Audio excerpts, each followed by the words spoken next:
व्यक्ति अपने घर का व्यवहार स्वभाव प्रकट नहीं करता। घर पे कैसे सोता है, घर पे कैसे खाता है, क्या पहन के घूमता है, किससे बातें करता है, किस कार्य क्षेत्र में इसका प्रादुर्भाव नहीं करता वो।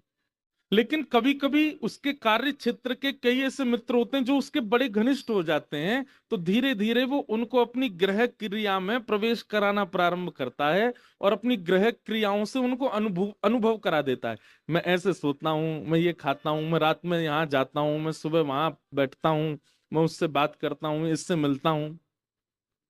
ठीक वैसे ही ठाकुर जी का कार्य क्षेत्र है ज्ञान मार्ग, ठाकुर जी का कार्य क्षेत्र है वैराग्य मार्ग, ठाकुर जी का कार्य क्षेत्र है विरक्त मार्ग। और जब वहां ठाकुर जी किसी को देख लेते हैं कि अब ये मेरे थोड़े सामीप्य में है, तो उसको लेकर के ठाकुर जी अपने ग्रह क्षेत्र में आते हैं।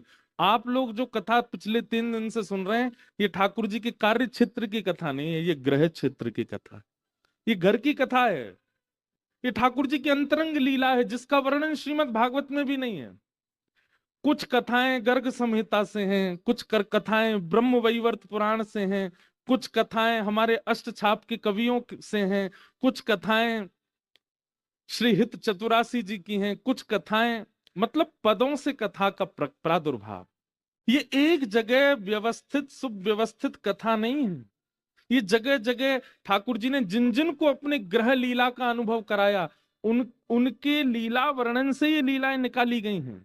इसलिए संशय मत कीजिएगा कि ये वही कृष्ण हैं जो सुदर्शन चक्र घुमाते हैं, ये वही कृष्ण हैं जो द्वारिका में बैठते हैं, ये वही कृष्ण हैं जो गिरिराज उठाते हैं, ये वही कृष्ण जो पूतना अघासुर बकासुर धेनुकासुर को मारते हैं। हाँ जी, ये वही कृष्ण हैं जो किशोरी जी के साथ ऐसी मधुर लीला करते हैं।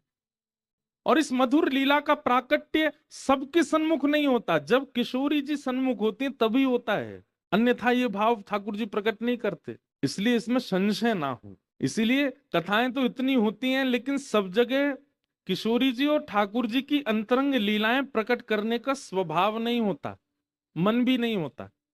क्या पता समझे ना समझे, क्या पता किस रूप में उस कथा को ले जाएं।